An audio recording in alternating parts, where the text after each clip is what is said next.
Federalism. In 1884, the peculiarities and the merits of federal government had not attracted the attention of the English public. Here and there, a statesman whose mind was turned towards the relation of England and her colonies had perceived that some of the self-governing colonies might with advantage adopt federal constitutions. In 1867, Parliament had readily assented to the creation of the Canadian Dominion and thereby transformed the colonies possessed by England on the continent of America into a federal state. In truth, it may be said that the success of the northern states of the American Commonwealth in the War of Secession had, for the first time, impressed upon Englishmen the belief that a democratic and a federal state might come with success through a civil war carried on against states which asserted their right to secede from the republic of which they were a part. Still, in 1884, hardly a statesman whose name carried weight with Englishmen advocated the formation of a federal system as a remedy for the defects, whatever they were, of the English constitution, or as the means for uniting the widely scattered countries which make up the British Empire. Walter Bagehot was in his day, as he still is, the most eminent of modern English constitutionalists. He compared the Constitution of England with the Constitution of the United States. But the result of such comparison was, in almost every case, to illustrate some hitherto unnoted merit of the English Constitution which was not to be found in the Constitution of the Great American Republic. Sir Henry Maine was in his time the most brilliant of the writers who had incidentally turned their thoughts towards constitutional problems. Maine's Popular Government, published in 1885, expressed his admiration for the rigidity or the conservatism of American federalism, but he never hinted at the conviction, which he probably never entertained, that either the United Kingdom or the British Empire would gain by transformation into a federal state. 30 years ago, the nature of federalism had received in England very inadequate investigation. In this, as in other matters, 1914 strangely contrasts with 1884. The notion is now current that federalism contains the solution of every constitutional problem which perplexes British statesmanship. Why not, we are told, draw closer the bonds which maintain peace and goodwill between the United Kingdom and all her colonies by constructing a new and grand imperial federation governed by a truly imperial parliament which shall represent every state, including England, which is subject to the government of the king? Why not, we are asked, establish a permanent reconciliation between England and Ireland by the conversion of the United Kingdom into a federalised kingdom whereof England, Scotland, Ireland and Wales, and, for aught I know, the Channel Islands and the Isle of Man, shall form separate states? This new constitutional idea of the inherent excellence of federalism is a new faith or delusion which deserves examination.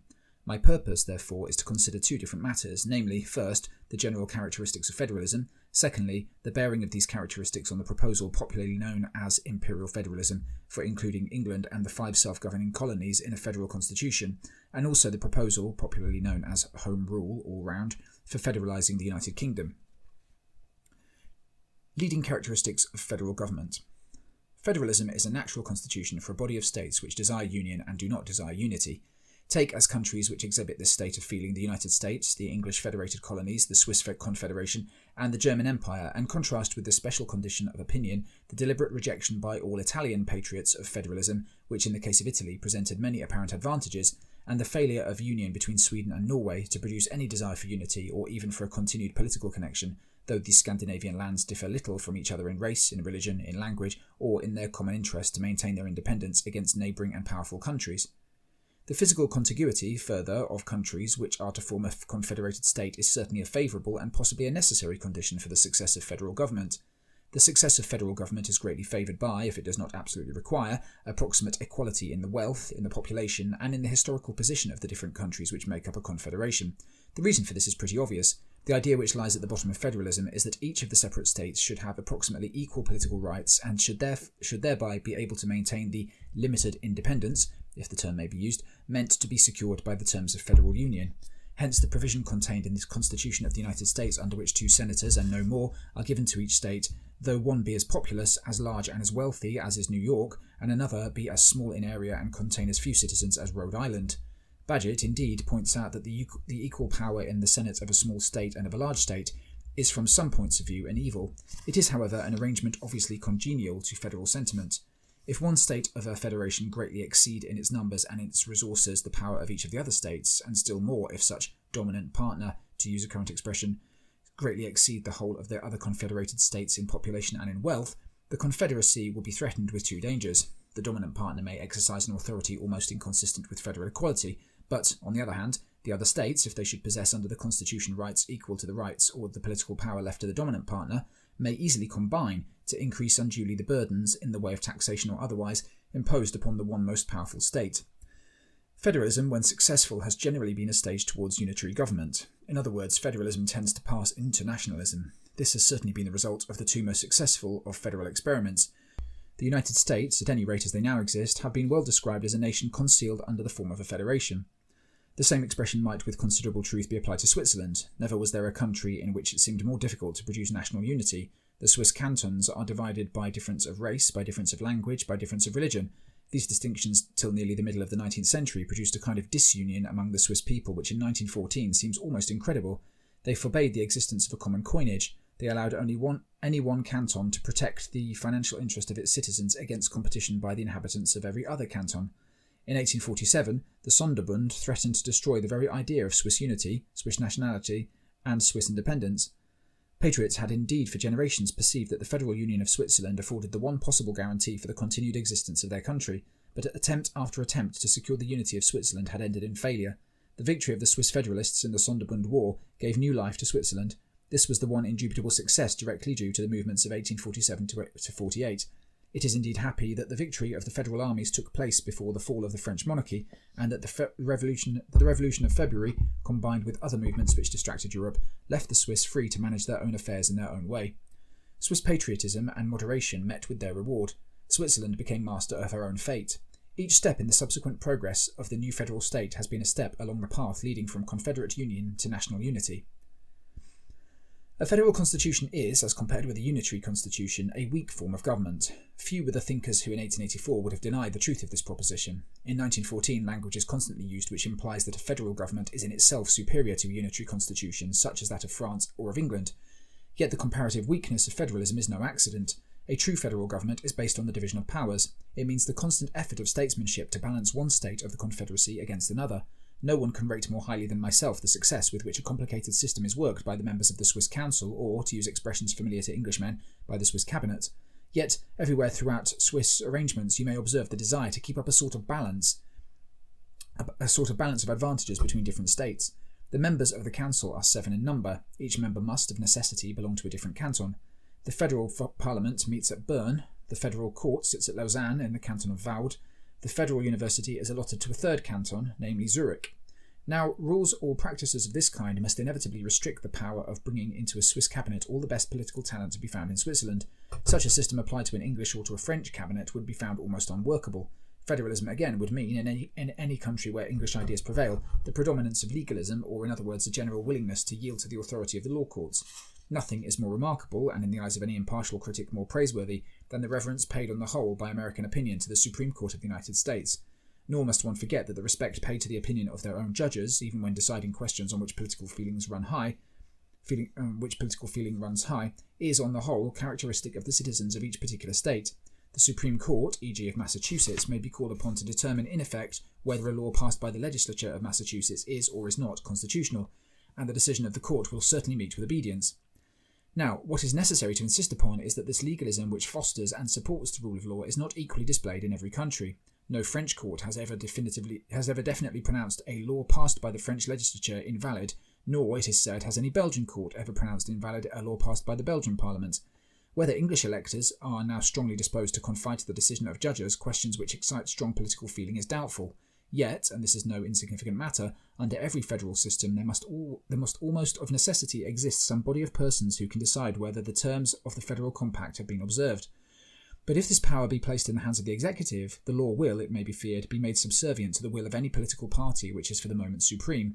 If it be placed in the hands of judges, who profess and probably desire to practice judicial impartiality, it may be very difficult to ensure general respect for any decision which contradicts the interests and the principles of a dominant party. Federalism, lastly, creates divided allegiance. This is the most serious and the most inevitable of the weaknesses attaching to a form of government under which loyalty to a citizen's native state may conflict with his loyalty to the whole federated nation. Englishmen, Scotsmen, and Irishmen have always, as soldiers, been true to the common flag. The whole history of the Sonderbund in Switzerland and of secession in the United States bears witness to the agonised perplexity of the noblest among soldiers when called upon to choose between loyalty to their country and loyalty to their canton or state. One example of this difficulty is amply sufficient for my purpose. General Scott and General Lee alike had been trained as officers of the American Army.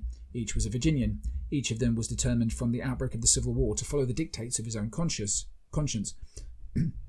Each was placed in a position as painful as could be occupied by a soldier of bravery and honour. Each was a victim of that double allegiance which is all but inherent in federalism. General Scott followed the impulse of loyalty to the Union. General Lee felt that as a matter of duty he must obey the sentiment of loyalty to Virginia. In any estimate of the strength or the weakness of federal government, it is absolutely necessary not to confound, though the confusion is a very common one, federalism with nationalism. A truly federal government is the denial of national independence to every state of the Federation. No single state of the American Commonwealth is a separate nation. No state, it may be added, e.g. the state of New York, has anything like as much of local independence as is possessed by New Zealand or by any other of the 5 dominions.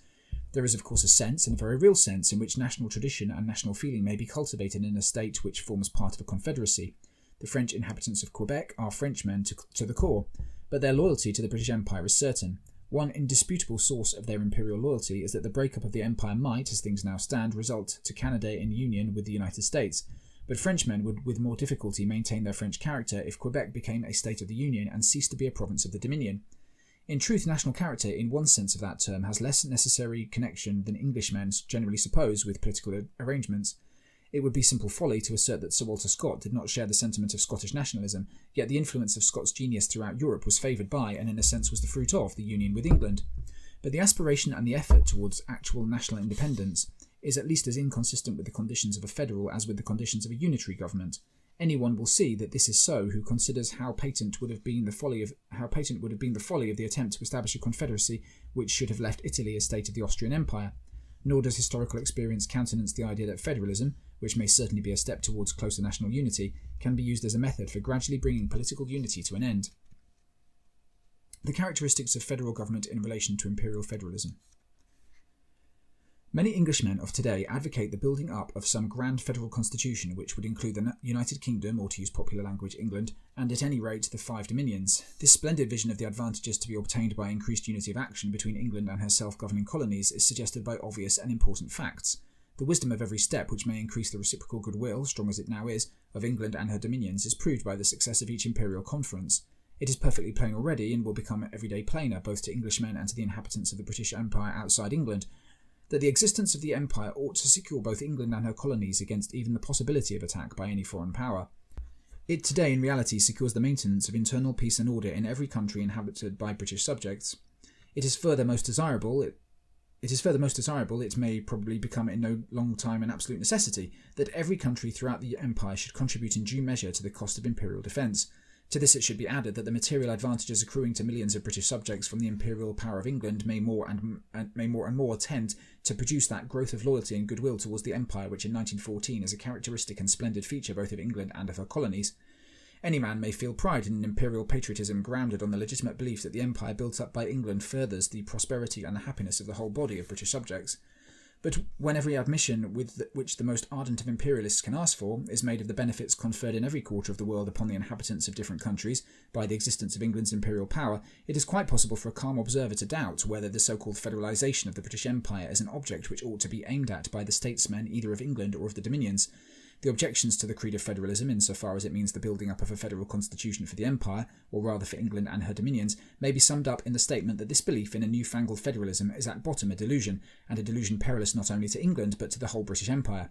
But this general statement may be best justified by the working out of 2 criticisms. First, the attempt to form a federal constitution for the Empire is at this moment full of peril to England, to the dominions, and, it may well be, to the maintenance of the British Empire. The task imposed upon British and upon colonial statesmanship is one of infinite difficulty. As we all know, the creation of the United States was for the 13 independent colonies a matter of absolute necessity, but the high statesmanship of the ablest leaders whom a country ever possessed was hardly sufficient for the transformation of 13 different states into one confederated nation. Even among countries differing little in race, religion and history, it was found all but impossible to reconcile the existence of state rights with the creation of a strong central and national power. If anyone considers the infinite diversity of the countries which make up the British Empire, if he reflects that they are occupied by different races whose customs and whose civilization are the product of absolutely different histories, that the different countries of the empire are in no case contiguous, and in many instances are separated from England and from each other by seas extending over thousands of miles, he will rather wonder at the boldness of the dreams entertained by the votaries of federal imperialism than believe that the hopes of federalizing the empire are likely to meet with fulfillment.